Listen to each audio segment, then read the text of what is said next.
चलिए, क्या पढ़ रहे थे हम लोग कल? जीव हो गया था ना, जीव तत्व या जीवात्मा।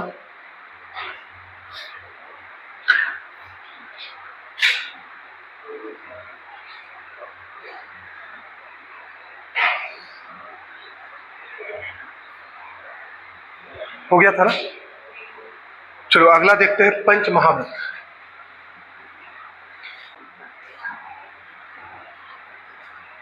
पंच महाव्रत, इसको आप जो है इंडियन हिस्ट्री में भी पढ़े होंगे, इंडियन हिस्ट्री में भी पढ़े होंगे, सुने होंगे। पंच महाव्रत किसका अंश है? तो जैन फिलॉसफी का अंश है। अब देखिए, पंच महाव्रत जो है, याद रखिएगा, पंच महाव्रत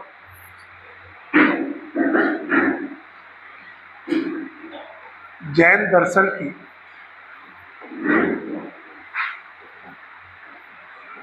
आचार मीमांसा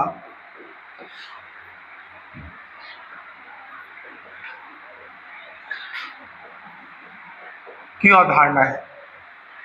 जैन दर्शन की आचार मीमांसा की अवधारणा है। जैन दर्शन में त्रिरत्न की बात की गई है, मोक्ष प्राप्ति के लिए त्रिरत्न की बात की गई है ना। यदि मोक्ष प्राप्त करना है तो मोक्ष प्राप्त करने के लिए त्रिरत्न के पालन का अनुदेश दिया गया है, ठीक है। और ये त्रिरत्न के पालन, तीन त्रिरत्न होते हैं, बौद्ध धर्म भी होते हैं, बुद्धम संगम धम्मम, ये बौद्ध धर्म का है। और वैसे ही जैन जो धर्म है उसके त्रिरत्न जो है, सम्यक दर्शन, सम्यक ज्ञान, सम्यक चरित्र या आचरण, ये तीन होते हैं। तो मोक्ष प्राप्ति के लिए जो त्रिरत्न के पालन की कल्पना की गई है, इसी के अंतर्गत आता है सम्यक आचरण। सम्यक आचरण या सम्यक चरित्र।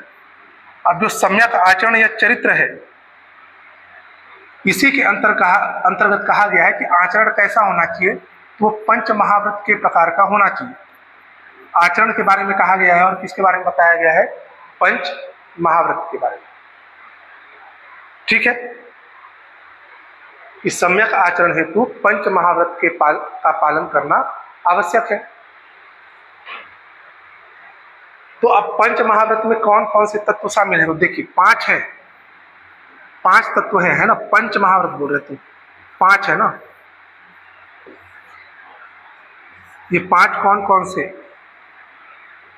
एक है सत्य, इसी को अमृषा भी कहते हैं, सत्य या अमृषा, ट्रूथफुलनेस।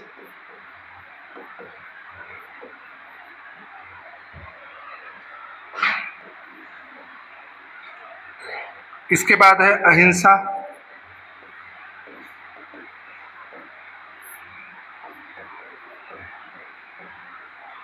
Non violence. फिर है अस्तेय,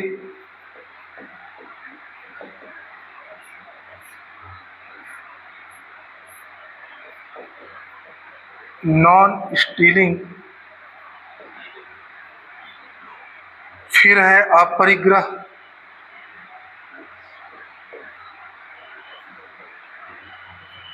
अपरिग्रह,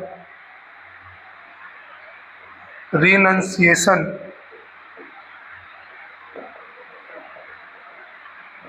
रिनंसिएशन। और एक है ब्रह्मचर्य,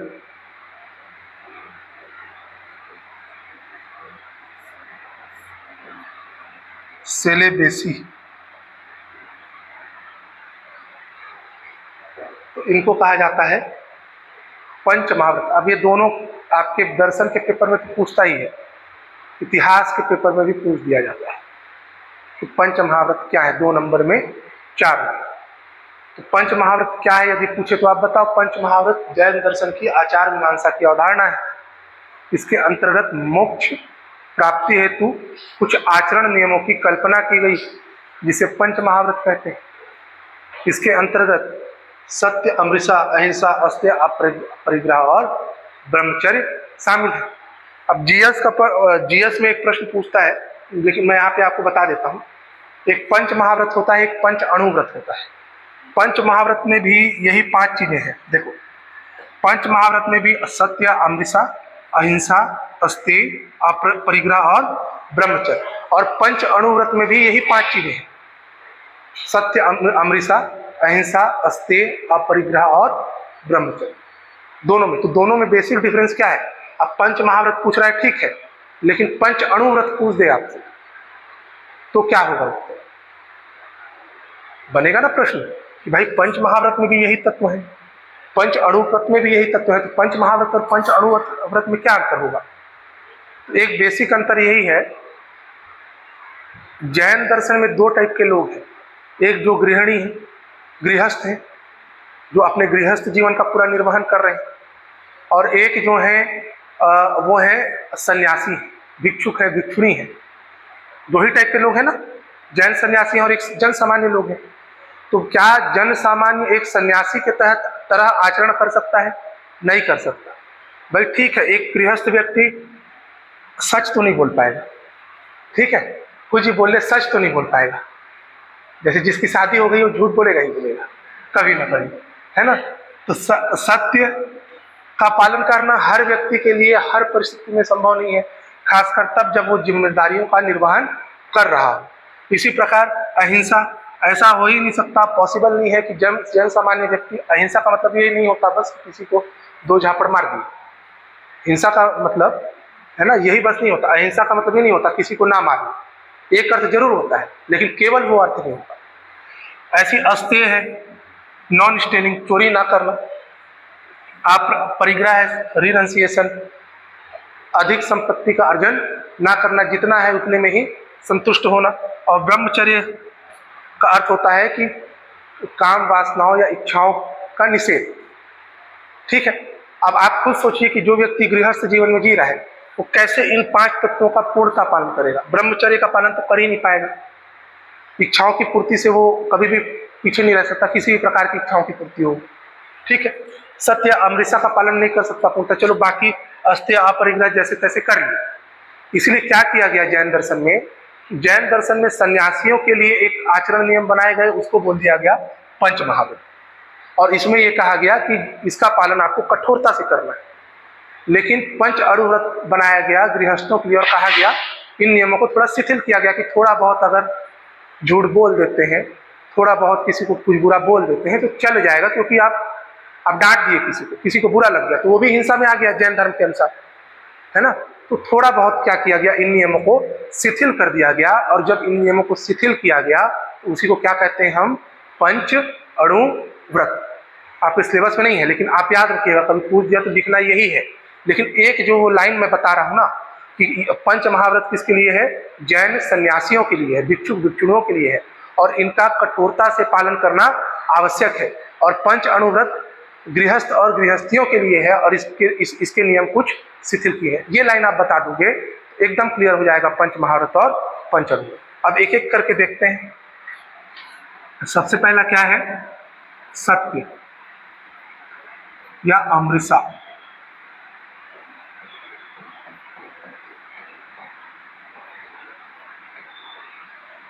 ट्रूथफुलनेस, ठीक है। देखो,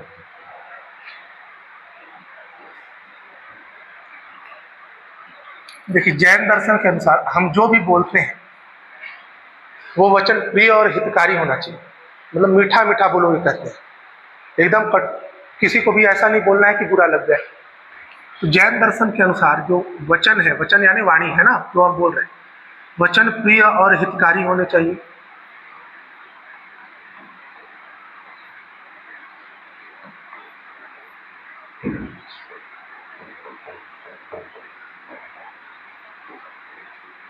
वचन प्रिय और हितकारी होना चाहिए, ठीक है। अमृषा का अर्थ यही होता है कि सत्य बोलना हमेशा, है ना, सत्य बोलना, झूठ ना बोलना। तो हमेशा सत्य का पालन करना, सत्य वचन कहना, मन वचन कर्म से सत्य का पालन करना, इसी को क्या बोलेंगे हम? अमृषा या सत्य। फिर दूसरा है अहिंसा।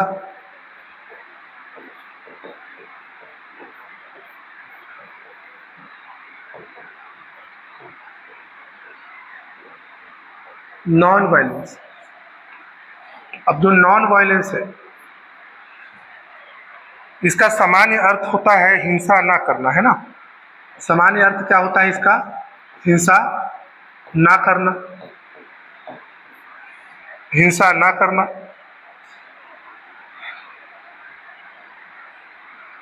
किसी भी जीव से, किसी भी जीव को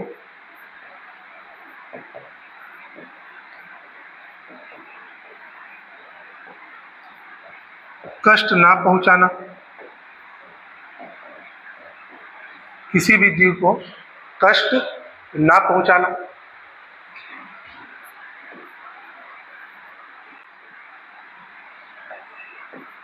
मन, वाणी और कर्म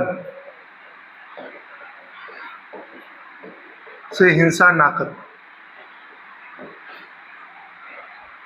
मन, वाणी, कर्म से हिंसा ना करना। ना किसी के देखो, किसी के बारे में बुरा सोचना वो भी क्या है? हिंसा। किसी के बारे में बुरा बोलना वो भी हिंसा है। और वो कर्म की तरह से तो किसी के ऊपर हाथ उठा देना या किसी भी तरीके से, वो तो हिंसा है ही। समझ में आ रहा है ना? तो मन, वाणी और कर्म, इन तीनों प्रकार से हिंसा का निषेध किया गया है जैन दर्शन। अगला देखिए, अगला है अस्तेय।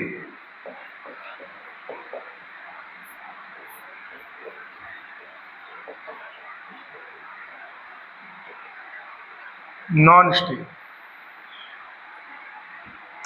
चोरी ना करना। सामान्य अर्थ क्या होता है? चोरी ना करना।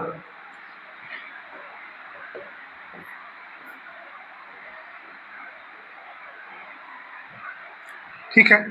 इसका अर्थ होता है दूसरे की संपत्ति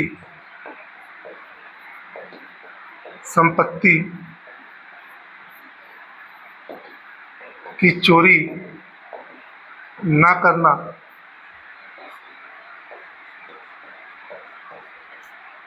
दूसरे की वस्तु को बिना उसके अनुमति से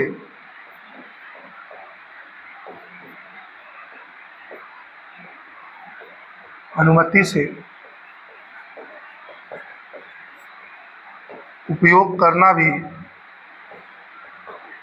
चोरी माना गया है।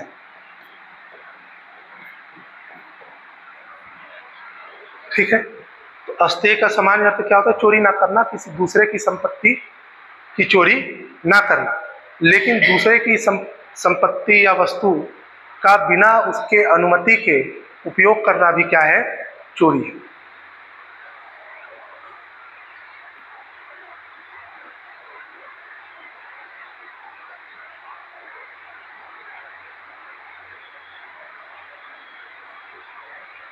ठीक है, ये तीन हो गए। चौथा क्या है? अपरिग्रह।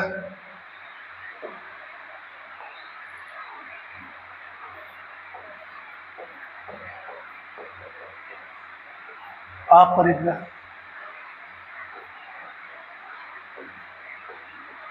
रिनंसिएशन।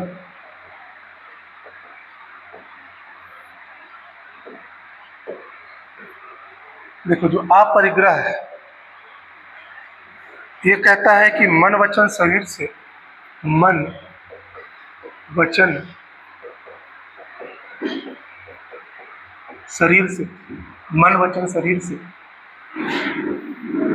धन संचय की प्रवृत्ति, धन संचय की प्रवृत्ति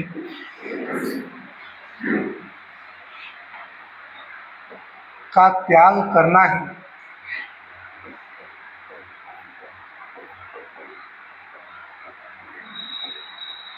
अपरिग्रह है। ठीक है। मन वचन शरीर से धन संचय की प्रवृत्ति का त्याग करना ही अपरिग्रह है। अतः मनुष्य को आवश्यकता से अधिक, मनुष्य को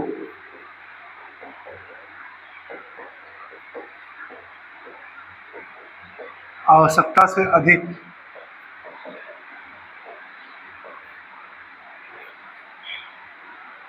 साधन संग्रह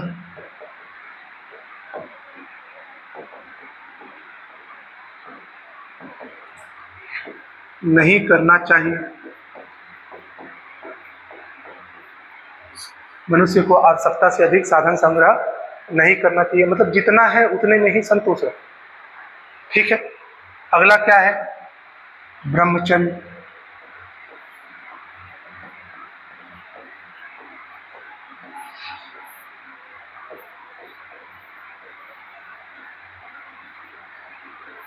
सेलेबसी।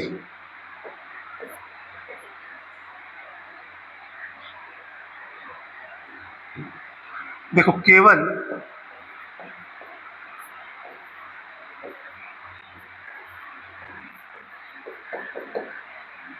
इंद्रियों पर नियंत्रण नहीं,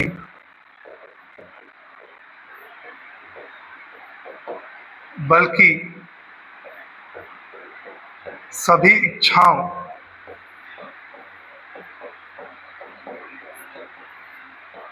और कामनाओं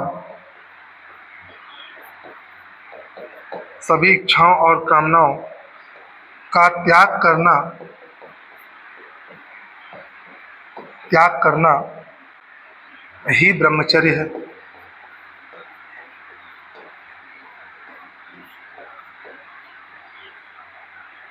ब्रह्मचर्य है। इसके कारण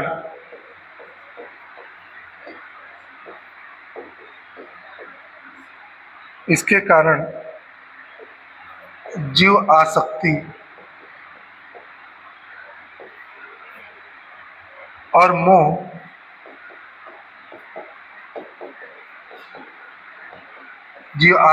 मोह आदि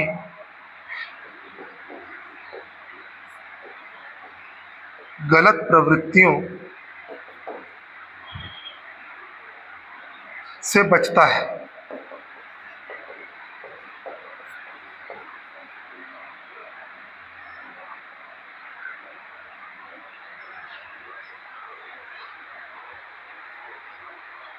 ठीक है,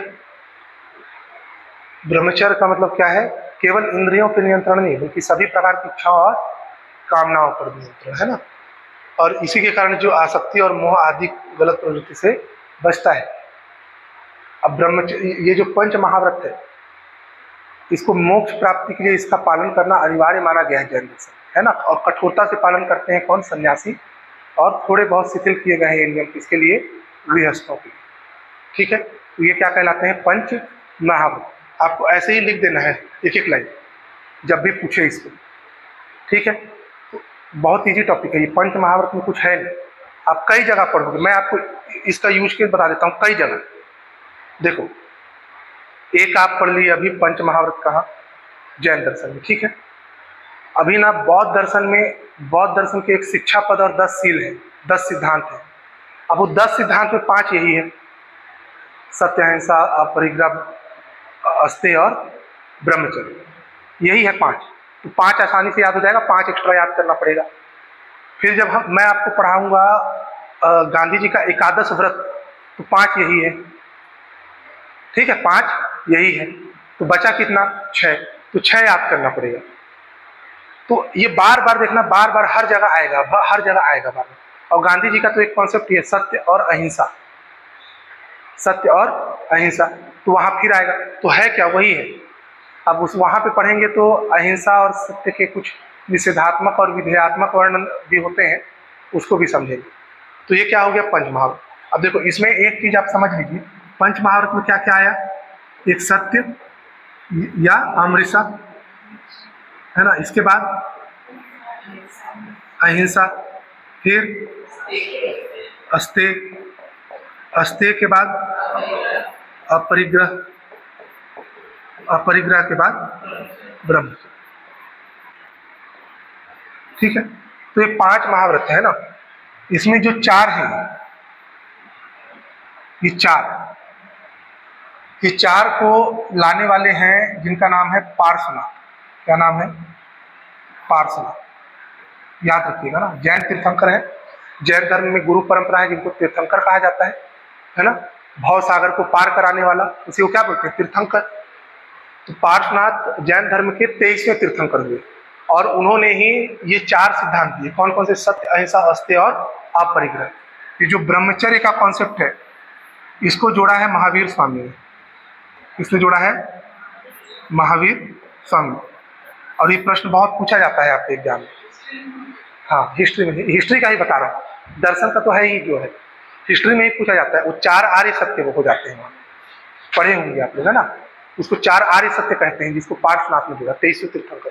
और 24वें तीर्थंकर है, अंतिम तीर्थंकर है महावीर स्वामी। उन्होंने 5वां व्रत जोड़ा, जिसका नाम क्या है? ब्रह्मचर्य। इसी को पूछता है बार बार, ठीक है। तो दर्शन में पूछे चाहे हिस्ट्री में, बनना चाहिए प्रश्न।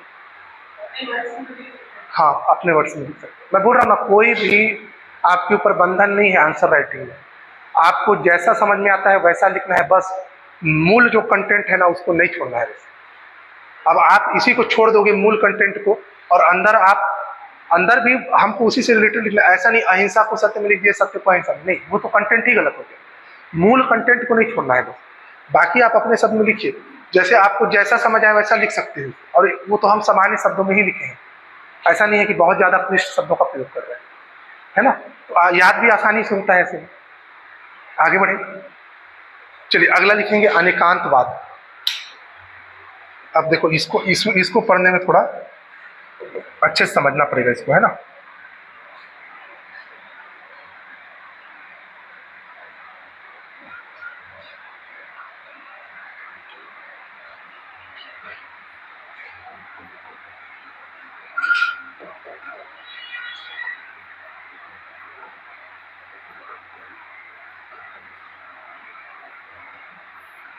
अनेकांतवाद, है ना। देखो अनेकांतवाद जो है ये जैन दर्शन की तत्व मीमांसा से संबंधित है। इसका संबंध किससे है? जैन दर्शन की तत्व मीमांसा से संबंधित, मेटाफिजिक्स से संबंधित है, ठीक है। ये जो सिद्धांत है इसको मैं अभी अच्छे से समझाऊंगा। एकांतवादी विचारधारा का विरोध करता है। एकांतवादी विचारधारा का विरोध करता है। अभी जो एकांतवादी विचारधारा है ये कहती है कि द्रव्य या वस्तु की व्याख्या केवल एक तरह से की जा सकती है ना। ये जो एकांतवादी विचारधारा है इसके अनुसार जो द्रव्य है, मैटर है, जो या वस्तु है,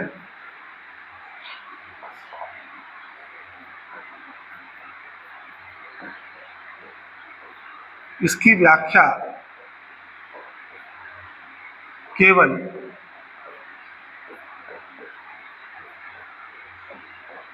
एक दृष्टि से की जा सकती है, ठीक है। एकांत इस जो ये जो विचारधारा है ये इसका विरोधी है जैन दर्शन, ठीक है।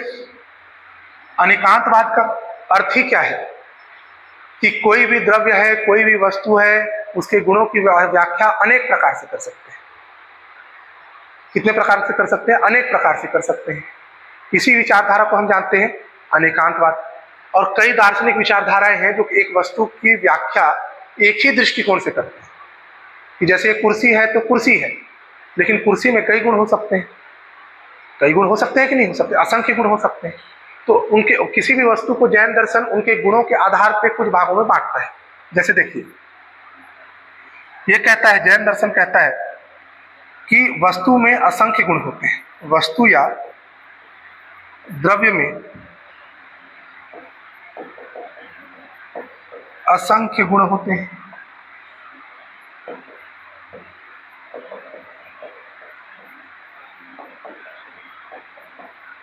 असंख्य गुण होते हैं। अब इसको ये दो भाग में बांटता है।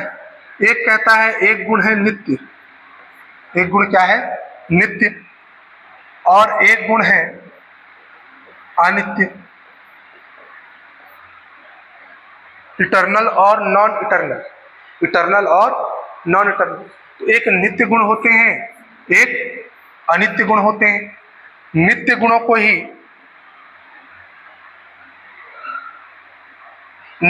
को ही हम स्थायी गुण कहते हैं। किसी भी वस्तु का स्थायी गुण या आवश्यक गुण,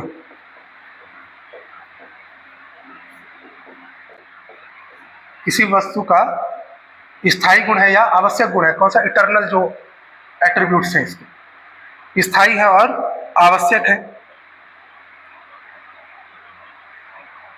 इसीलिए इनको हम बोलते हैं पर्याय, है ना, इनको कहा जाता है पर्याय।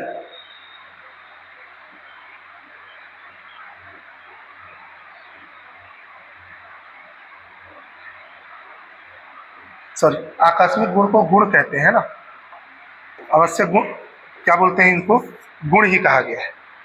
नित्य स्थायी गुण या आवश्यक गुण को क्या कहा गया है? गुण ही कहा गया है। अनित्य गुण जो होते हैं अस्थायी होते हैं, आकस्मिक होते हैं,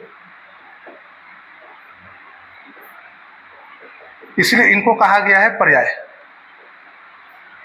क्या कहा गया है? पर्याय। ठीक है, जैसे समझिएगा ना, एग्जाम्पल से समझना है।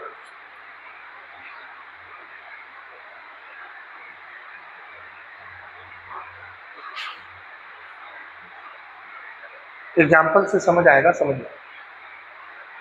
हम जैन दर्शन के अनुसार वस्तु में अनेक गुण हैं, अनेक गुण हैं, और कुछ गुण कैसे हैं?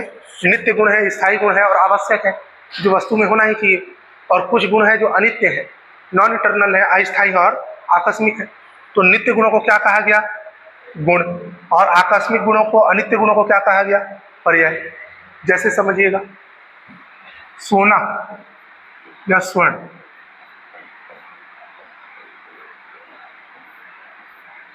सोना और स्वर्ण को आप देखोगे तो इसका रंग जो है, रंग कैसा होता है सोना का? पीला। ठीक है, तो सोना का रंग पीला होना तो उसका अस्थायी गुण है कि स्थायी गुण है?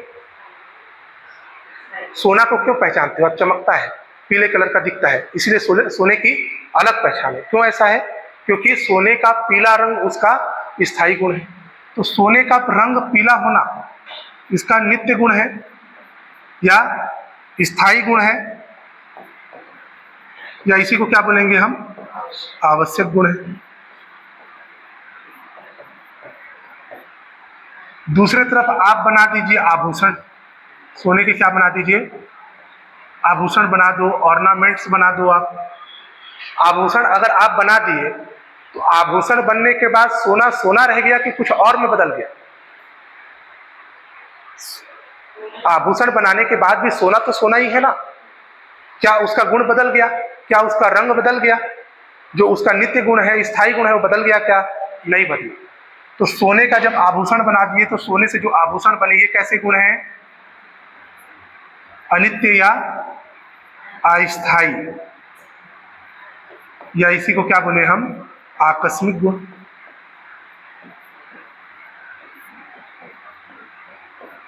ऐसा है कि नहीं? ऐसा है कि नहीं? कि भाई सोने का रंग या स्वर्ण का रंग पीला होना उसका स्थायी गुण है। अब उसको आपने आभूषण बना दिया तो उसकी चमक तो नहीं चली गई, उसके बाद भी तो वो रंग उसका पीला है। तो ये दो प्रकार से बांटता है जैन दर्शन कि वस्तु को देखो दो प्रकार से व्याख्या कर रहा है, अनेक तरीके से व्याख्या की जा सकती है। इसी आधार पे कहता है, ठीक है, इसी आधार पर जैन दर्शन कहता है कि चेतना जो है ना, चेतना, चेतना जीव का आवश्यक गुण है। चेतना जीव का आवश्यक गुण है, जबकि सुख, दुख, क्रोध, ईर्ष्या, सुख दुख क्रोध, ईर्ष्या, हर्ष, विषाद, ये सब क्या है? ये सब आकस्मिक गुण है।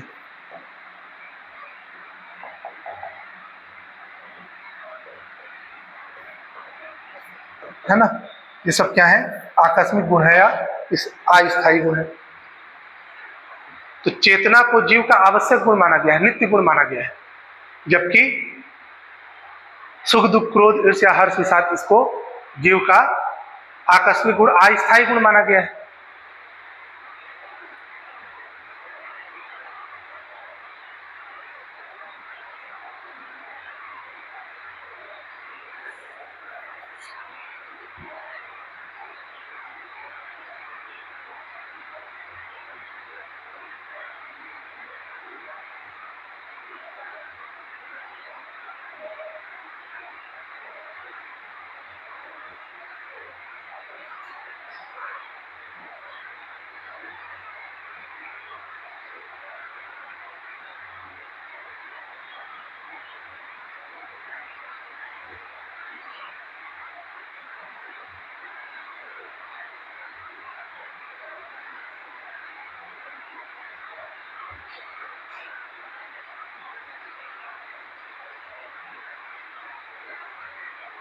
यहां तक ठीक है, यहां तक समझ आया।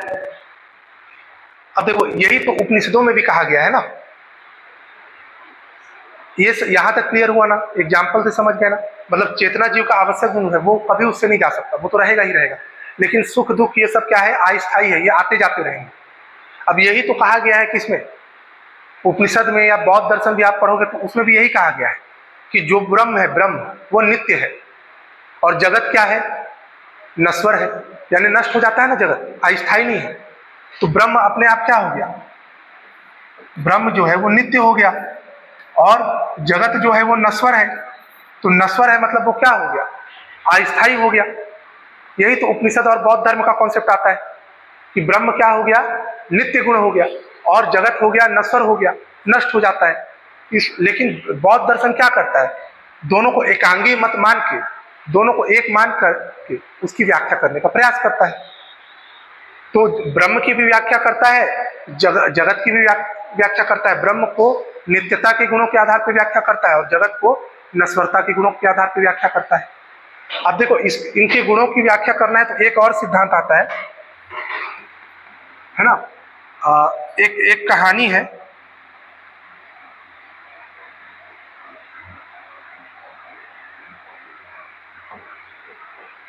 हाथी और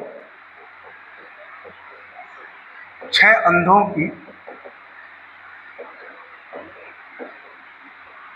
दंत कथा।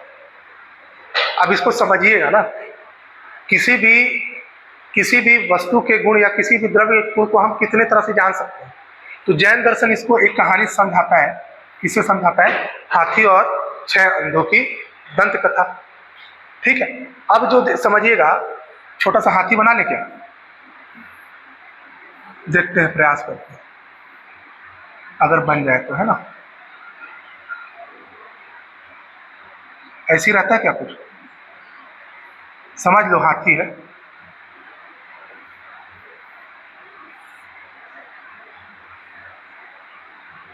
ऐसा कुछ।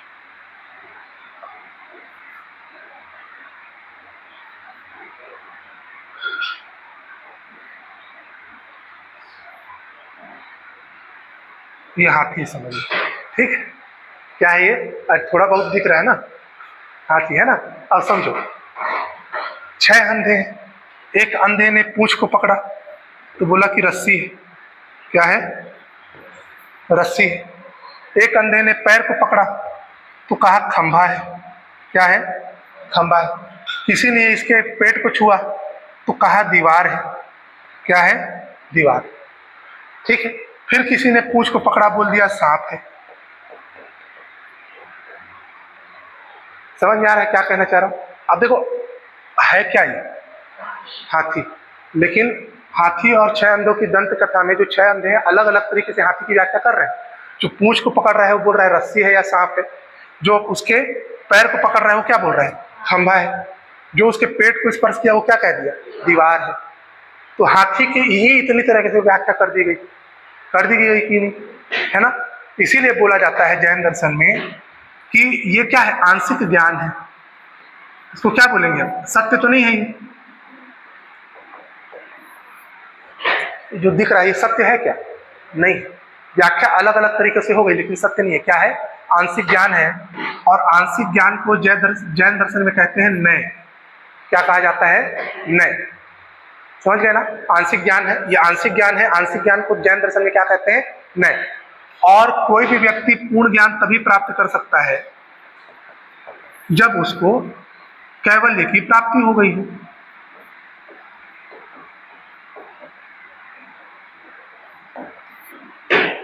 जिसको कैवल्य की प्राप्ति मतलब पूर्ण ज्ञान प्राप्त हो गया हो, उसी को क्या बोलते हैं? हम कैवल्य बोलते हैं। तो कैवल्य प्राप्त व्यक्ति ही वस्तुओं के सभी गुण को जान सकता है। क्लियर है? अब देखिए, इसको इस तरीके से समझिए। आप में से कुछ लोगों ने ताजमहल देखा, कुछ लोगों ने ताजमहल नहीं देखा। इसका अर्थ यह है क्या कि जिन्होंने नहीं देखा उसके लिए ताजमहल नहीं है? जिन्होंने ताजमहल देखा उनके लिए तो है, क्योंकि देख के आ गए। उनका जो विचार है कि ताजमहल है। लेकिन यदि आपने ताजमहल नहीं देखा तो इसका अर्थ यह है क्या कि आपने ताजमहल नहीं देखा, ताजमहल का अस्तित्व नहीं है। अरे है ना, ताजमहल है कि नहीं है? है। तो यदि जो चीज है और हम उसको नहीं जान पा रहे हैं, इसका मतलब ये नहीं होता कि उसका अस्तित्व नहीं है। उसका अर्थ यह है कि हम अज्ञानी हैं, हमको उस चीज का ज्ञान नहीं है। तो उसी को हम क्या बोल रहे हैं? आंशिक ज्ञान। जैन दर्शन में उसके लिए एक शब्द क्या प्रयोग किया गया? नय। और ये जो आंशिक ज्ञान है, आंशिक ज्ञान से पूर्ण ज्ञान की ओर हम कैसे बढ़ सकते हैं? तो उसके लिए हम पढ़े पंच महाव्रत, है ना? जब तक व्यक्ति को ज्ञान प्राप्त नहीं होगा तब तक वो मोक्ष को प्राप्त ही नहीं कर सकता। ठीक है, तो पूर्ण ज्ञान किसको प्राप्त हो सकता है? कैवल्य प्राप्त व्यक्ति को ही हो सकता है। ठीक। अभी पूरा जो विचारधारा देखो, इसमें आपको ये समझ आएगा कि जैन दर्शन जो है एक विचारधारा है जो ये हटवादिता के साथ चलती है कि वस्तु में एक ही गुण है, हम एक ही तरह से व्याख्या कर सकते हैं, अन्य सिद्धांत को हम नहीं मानेंगे। लेकिन जैन दर्शन ये जब कहानी बताता है हाथी और 6 अंधों की दंत कथा, तो जब वो एक अंधा बोलता है कि हाथी का पूंछ रस्सी है, तो उसको विरोध नहीं कर रहा है ना, उसको भी स्वीकार कर रहा है। अगर कोई एक अंधा बोल रहा है कि उसका पेट स्पर्श करके कि ये दीवार है, उसके पैर को स्पर्श करके कोई बोल रहा है कि ये खंबा है, तो उसकी जो व्याख्या है, उसकी जो अवधारणाएं हैं, उसको भी मान्यता दे रहा है। लेकिन उसको मान के ये जरूर बता रहा है कि ये सत्य नहीं है, ये सत्य नहीं है, ये क्या है? आंशिक ज्ञान है। तो याद रखिएगा, जैन दर्शन एकांकी विचारधारा की हट धर्मिता को छोड़कर सभी विचारधाराओं को समानता से मानता है। इसको क्या कहते हैं हम? अनेकांतवाद। इसमें 1-2 लाइन लिखिए, वहां तक लिखे हो ना, इसके बाद लिख लो। इसको अच्छे से लिखा देता हूं। लिखो, सामान्य मनुष्य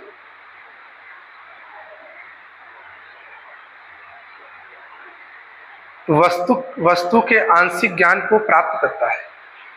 सामान्य मनुष्य वस्तु के आंशिक ज्ञान को प्राप्त करता है।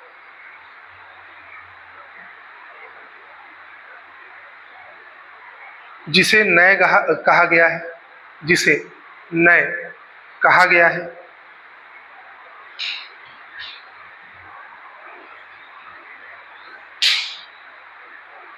जिसे नय कहा गया है।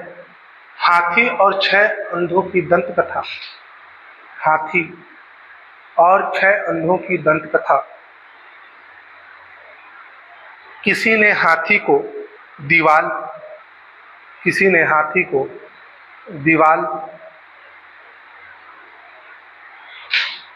किसी ने खंभे जैसा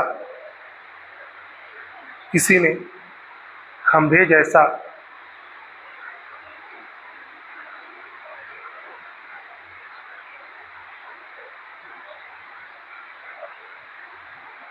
ने रस्सी जैसा बताया। किसी ने रस्सी जैसा बताया। यह आंशिक ज्ञान ही सभी विवादों की जड़ है। यह आंशिक ज्ञान ही सभी विवादों की जड़ है।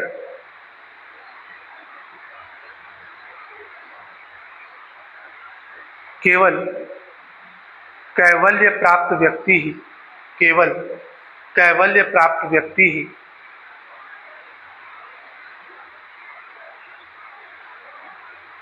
वस्तु के सभी गुणों को जान सकता है,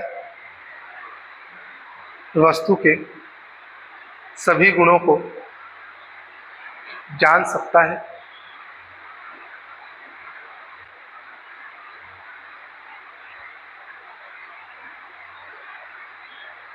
पैराग्राफ चेंज करके लिखो, पैराग्राफ चेंज करके लिखो। अनेकांतवाद का उद्देश्य, अनेकांतवाद का उद्देश्य, उद्देश्य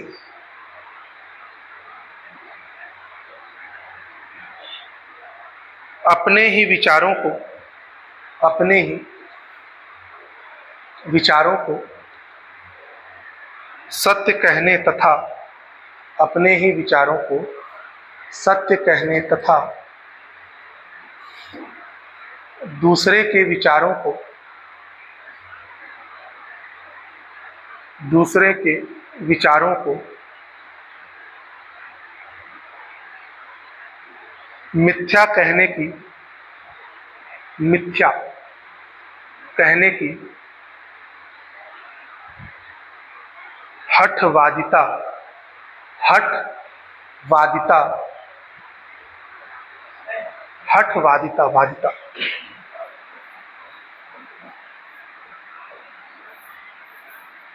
हठवादिता को रोकता है, को रोकता है।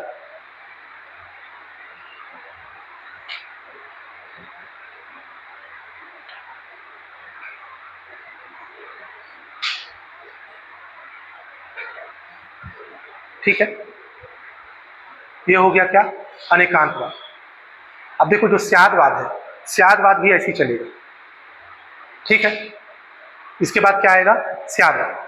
तो स्यादवाद का शुरू ही यहीं से करेंगे, आंशिक ज्ञान या नय से। देखो स्यादवाद में क्या होता है,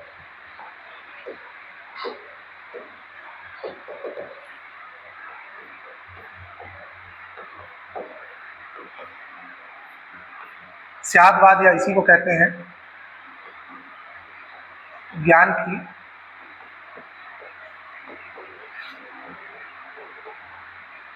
सापेक्षता का सिद्धांत।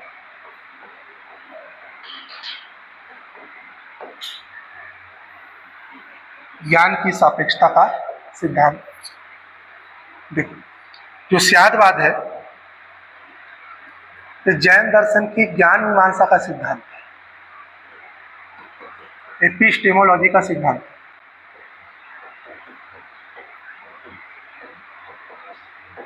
ठीक है, ये भी जो है अनेकांतवादी विचारधारा पर आधारित है।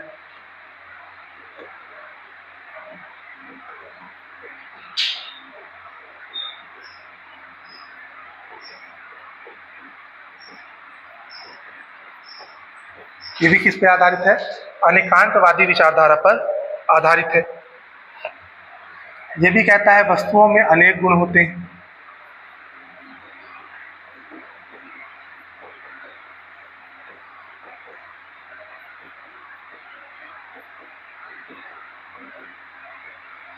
वस्तुओं में अनेक गुण होते हैं और इसी सिद्धांत को प्रस्तुत करने के लिए आएगा स्यादवाद। ठीक है, ज्ञान मीमांसकों ने इसको स्यादवाद के माध्यम से समझाया है। देखिए ये कहता है स्यादवाद कि व्यक्ति वस्तु का आंशिक ज्ञान ही प्राप्त कर सकता है। व्यक्ति वस्तु या द्रव्य का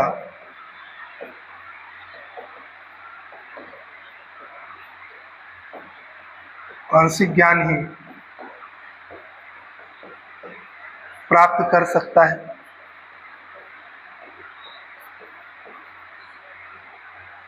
जिसे नय कहते हैं, अभी हमने पढ़ा ना, जिसे क्या कहते हैं, नय कहते हैं।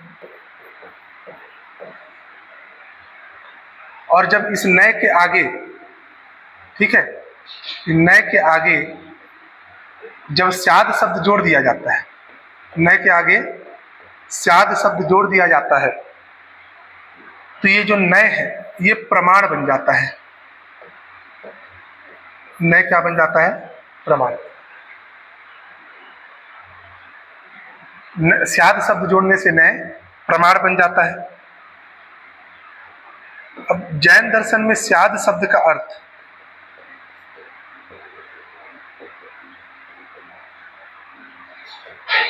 स्याद शब्द का जो अर्थ है ये होता है किसी अपेक्षा से, किसी अपेक्षा से या किसी दृष्टि से।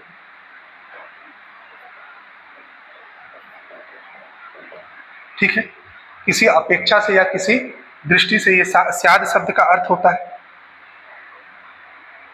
याद रखिएगा, स्याद जो शब्द है वो निश्चित अर्थ बताता है ना, ये जो है ये निश्चित अर्थ बताता है, निश्चित अर्थ देगा।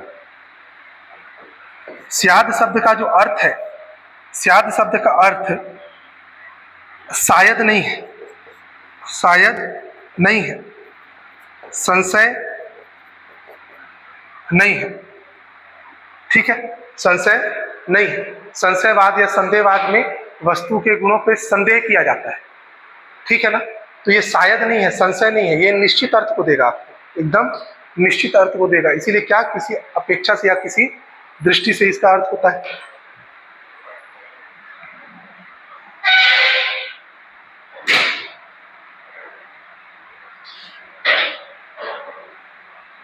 देखो, जो स्यादवाद है, स्यादवाद सापेक्षवाद है, समझिए एक तरह से, है ना। क्या है ये? सापेक्षवाद। इसके अनुसार जो ज्ञान है, ज्ञान हमेशा काल, स्थान और परिस्थिति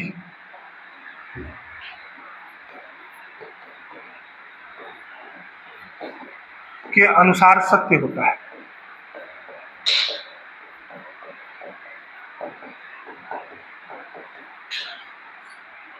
ठीक है, स्यादवादी क्या है? सापेक्षवाद। इसके अनुसार जो ज्ञान है वो काल, स्थान और परिस्थिति के अनुसार सत्य होता है।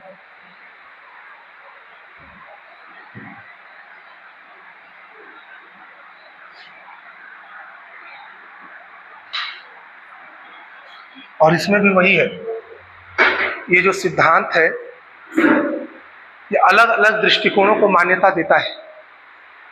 एक ही विचार को सत्य मानने की हठवादिता का विरोध करता है। ठीक है, अलग अलग विचारों,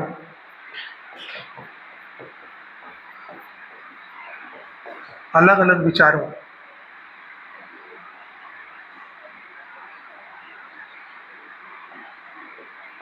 और दृष्टिकोण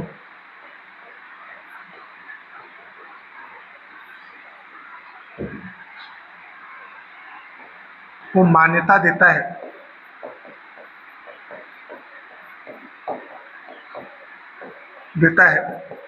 तथा एकांगी मत अर्थात एक ही दृष्टिकोण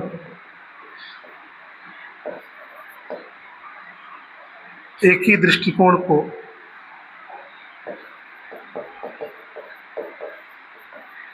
सत्य मानने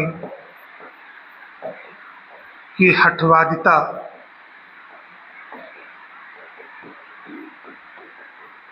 का विरोध करता है,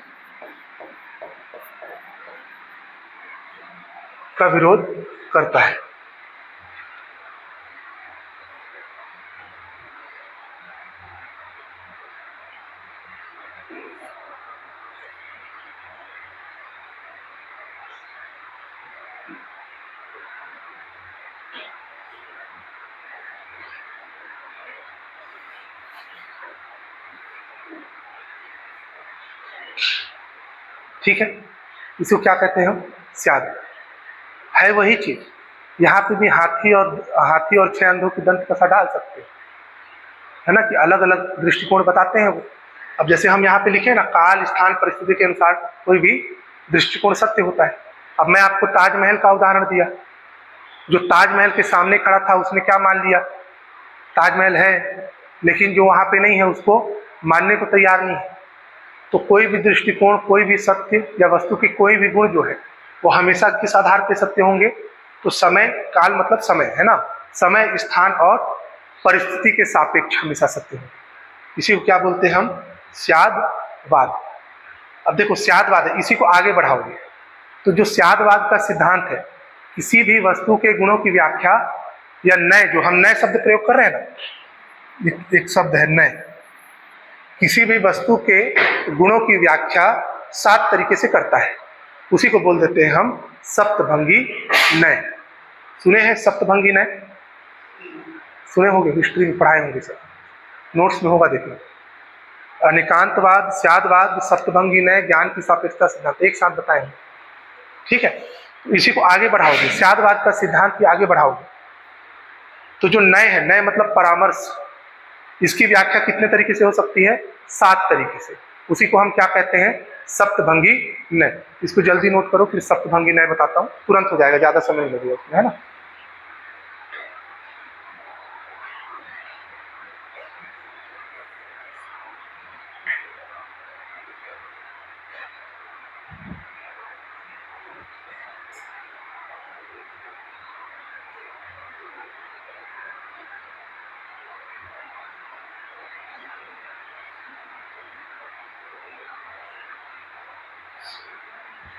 हो गया नोट?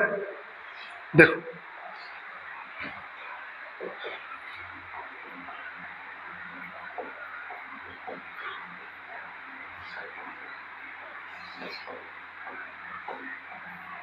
सप्तभंगी नय,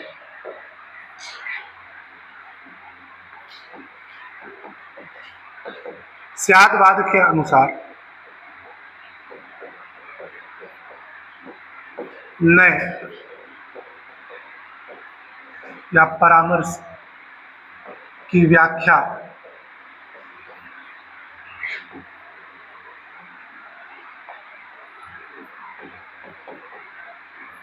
सात तरह से की जा सकती है।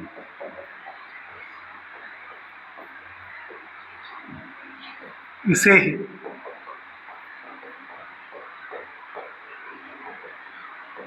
सप्तभंगी नय कहा जाता है, ठीक है। देखो सप्तभंगी नय कौन कौन से हैं,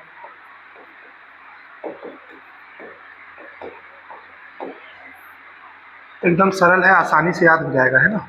देखो 7 तरीके से व्याख्या करते हैं।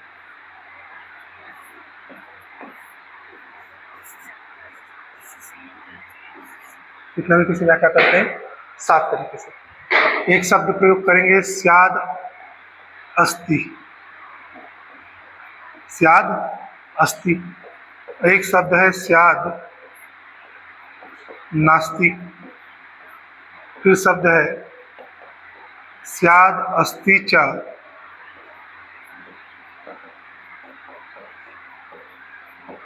नास्ति च, फिर शब्द है स्याद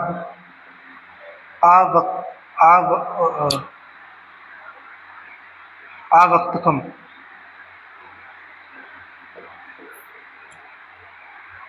अव्यक्तकम हो गए, अव्यक्तकम हो,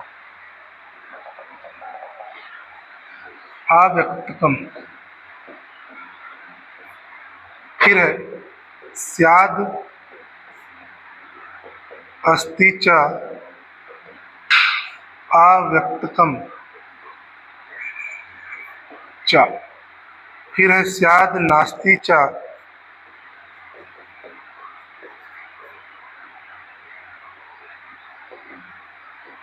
अव्यक्तकम, फिर है स्याद अस्ति च नास्ति च अव्यक्तकम। इस साथ 7 तरीके से व्याख्या हुई। तो पहला ही 1 2 3 इसी को याद रखना है। 3 याद हो गया तो बाकी अपने आप बन जाएगा।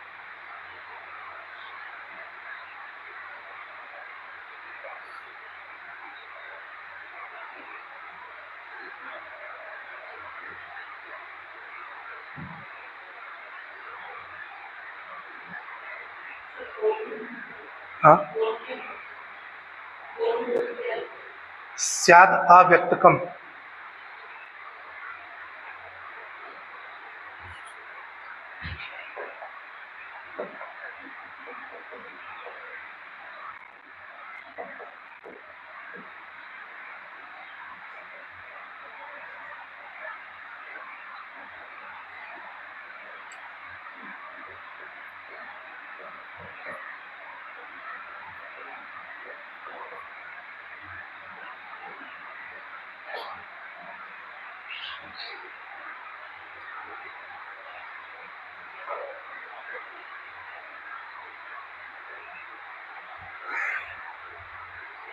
ठीक है, इसका अर्थ है नहीं है भी,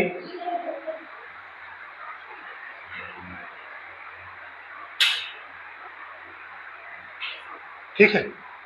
स्याद अस्ति मतलब है, स्याद नास्ति मतलब नहीं है। स्याद अस्ति चा नास्ति चा, है भी नहीं भी, ठीक है। स्याद अव्यक्तकम, कहा नहीं जा सकता। स्याद अस्ति चा अव्यक्तकम, है भी और कहा नहीं जा सकता। स्याद नास्ति चा अव्यक्तकम, नहीं है, कहा भी नहीं जा सकता। फिर है स्याद अस्ति चा नास्ति चा अव्यक्तकम, है भी नहीं भी है और कहा नहीं जा सकता। ठीक है, तो ऐसा है, सिंपल है, कुछ नहीं है। 3 चीज को पकड़ के रखिए, 1 2 और 3, और सबको मिक्स कर दो। देखो, स्याद अस्ति, स्याद नास्ति, और एक क्या, स्याद अव्यक्तकम, यही है। स्याद अस्ति स्याद नास्ति, ये दोनों को मिक्स करें, स्याद अस्ति चा नास्ति चा, फिर स्याद अव्यक्तकम लिखे। फिर देखो, स्याद अस्ति चा स्याद अव्यक्तकम, फिर स्याद नास्ति चा स्याद अव्यक्तकम चा, फिर स्याद अस्ति चा स्याद नास्ति चा स्याद अव्यक्तकम चा। चा मतलब क्या होता है संस्कृत में, और क्या होता है, और। ठीक है, तो यही क्या कहलाता है, ज्ञान की सापेक्षता का सिद्धांत। 7 तरीके से व्याख्या कर सकते हैं। किसके अंतर्गत आएगा, तो स्यादवाद के अनुसार। थ्योरी ऑफ रिलेटिविटी बोलते हैं ना, आइंस्टीन ने दिया ना थ्योरी ऑफ रिलेटिविटी। एक हम लोग कॉलेज में पढ़ा करते थे फिजिक्स में, ट्विन पैराडॉक्स, फिजिक्स में ट्विन पैराडॉक्स सुने हो सब।